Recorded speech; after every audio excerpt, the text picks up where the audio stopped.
everybody, it's me, Kai Man, and it is time for your weekly life astrology class. Now, today we're going to talk about the sign of Gemini. We're going to talk about the planet of Mercury and the third house. Now, last week we spoke about Taurus, the planet of Venus, and the second house. Now, we learned how to survive last week. Now, this week we're going to learn how to communicate our needs. Gemini, of course, it is between May 21st through June 20th. It is the element of air. Now, we know with the element of air signs are all about intelligence. Their duality is masculinity. Their quadruplicity is mutable. That means that they're able to kind of fit in anywhere. They are ruled by Mercury. And the parts of the body that they're ruled by is the hands, the arms, the shoulders, and the legs. Now, with the sign of Gemini, they are susceptible to strains and accidents involving like the hands and the arms. And they're also prone to bronchitis and respiratory ailments as well. They are the sign of communication, and their polarity is Sagittarius. Now, Geminis, their flexible intelligence is naturally inclined to say yes. So if you know a Gemini, they rarely say no. They usually say yes to almost everything. Now, I'm not saying they don't say no at all, but for the most part, they usually say yes to everything. They're intensely curious, and that's why. Geminis, they read avidly, they exchange information, and they engage in conversation to explore and play with ideas. Now, this sign asks questions. They fit together the answers and communicates with as many people as possible. A lot of people will say that they're gossipers. Well, we're going to really get into that. Not about being a gossiper, but we're going to tell you what is really going on. They have many sides. They're quick in thought and action, and they are clever with their words. They're skillful at handling other people. They help to bring a lot of ideas, like new ideas. They're always brimming with new ideas. They have a restless nature, and they're always on the go. They're in quest of new ideas and fresh experiences. It's insatiable curiosity. They gather information that connects to people and ideas, and they bring alternatives that can change lives for the better. Now, Geminis, they dread routine and monotony and will go to any lengths to avoid them. The key word for Gemini is change. And what they value most is freedom. So if you know a Gemini, we say that, they're all over the place. And it's not that they're all over the place. They just enjoy their freedom. Now, with Geminis, it is said that Geminis, their urge for information and communication is based on a lonely need for completion. So that's why with the sign of the twins, they're looking for their other half. And so the search for the other part of ourselves, it symbolizes in this sign. Without someone to share ideas and experiences, life can be dull and uninteresting. However, their mental agility and curiosity for information, it scatters across many fields. I'm going to kind of come over here a little bit so that I can kind of read this a little bit.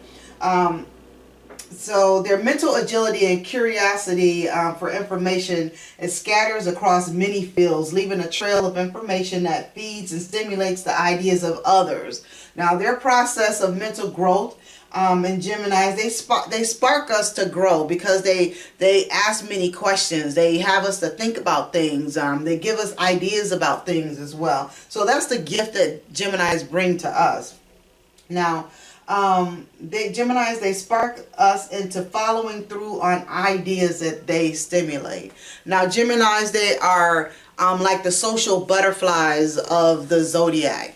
And so a lot of times you'll notice that they kind of go from place to place. If you see a butterfly goes from the one flower to the next flower, it's smelling the roses, it's talking to, is communicating with nature itself. It's doing all of those things. So when you see a Gemini and you see that they're all over the place like that, it's not that they're just scatterbrained. In a sense, it seems like they're scatterbrained, but they just love their freedom. And so the gift that they teach us is how to be free, and they teach us how to communicate. So the next thing we're going to talk about is the planet of Mercury. Now, Mercury is the messenger of the gods. Now, remember we just said that they're like the little butterflies and they go around, they communicate with everybody. That's because they're ruled by the planet of Mercury, which is the messenger of the gods. Now, Mercury is the energy, it gives the energy of intelligence. Remember, air sign, intelligence. So the energy of intelligence, and it's how we think.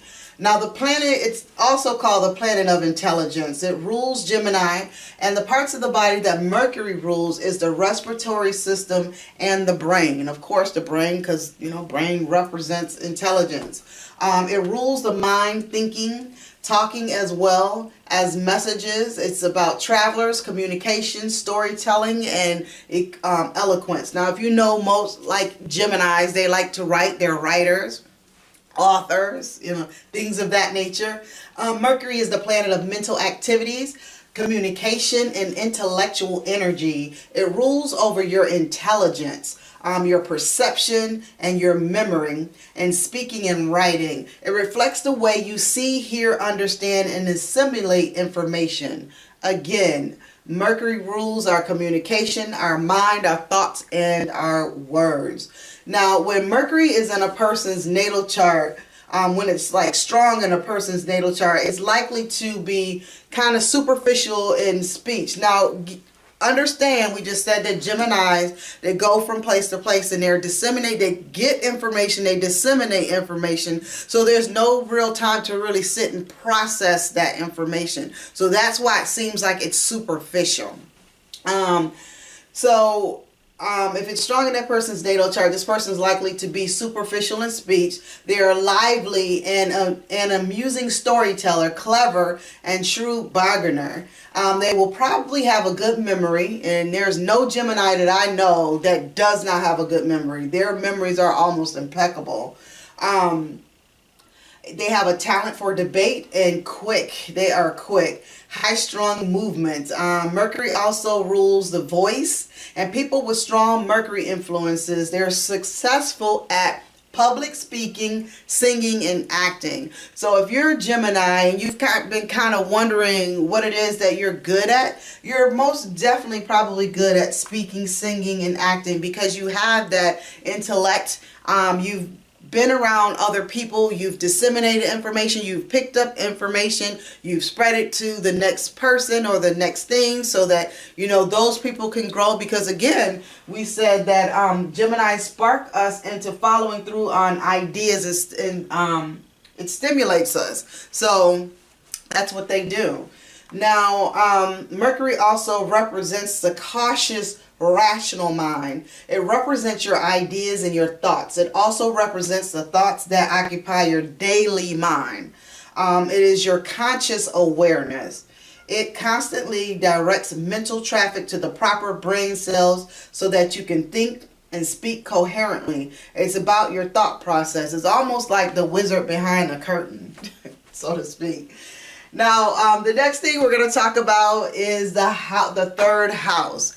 Now, I don't know if you guys can see this. I want to pull this over just a little bit, and still might not be able to see it, but hey, this is what we're doing. Anyway, so the third house is the house of communications.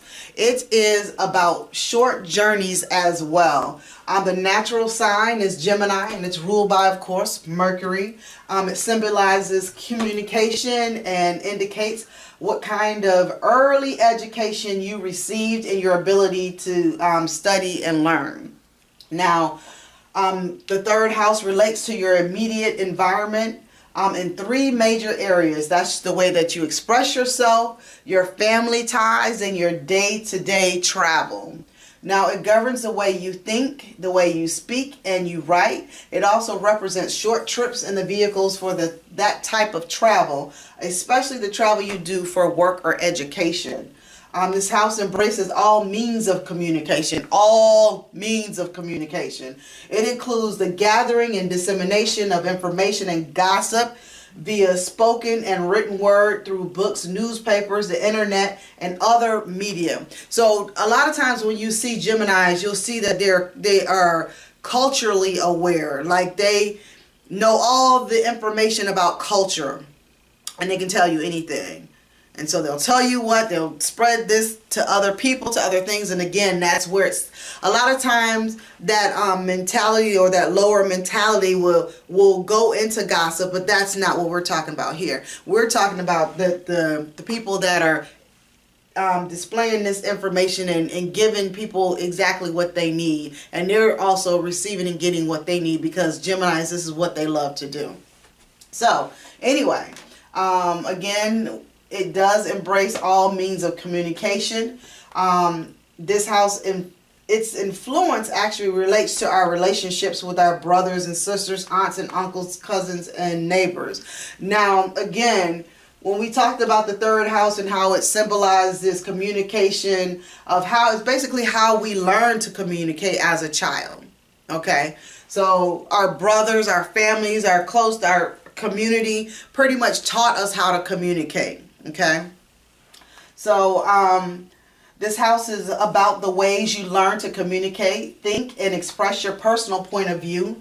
If the social environment that we live in and depend on, if they took care of like our basic needs, what happens, or our concerns, what happens is we have room to grow. So it gives us the ability to focus on other things, so we're able to communicate at a higher level. So again, we're talking about the sign of Gemini. We talked about the planet of Mercury and the third house. Again, this is just like general information for you guys. You need to get your natal chart, because you need to know where Mercury sits in which house and which sign. Okay? So there is a lot more to this, but right now we're just giving, weekly right now we're giving just the basics of each, so that you can learn how to connect the dots. This was how I learned it for myself, because I was getting different information and it was kind of overwhelming. So I said, okay, so how am I going to learn this? And so I decided to go one at a time and what related to what. So I'm going to, hopefully this helped you. If it did, write something in the comments, let me know. Make sure that you like and share this video with your family, friends, and I keep spitting, I don't know what that's about. But anyway, make sure that you guys share this with your family and your friends. And make sure that you go get your natal chart. You can get it at theastrocodex.com, costar-astrology.com.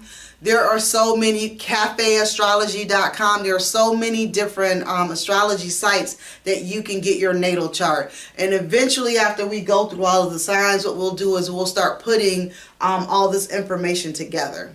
So I hope you guys enjoyed this videos. Peace out, people. I want you to show me how to get to know someone like you. Someone like you.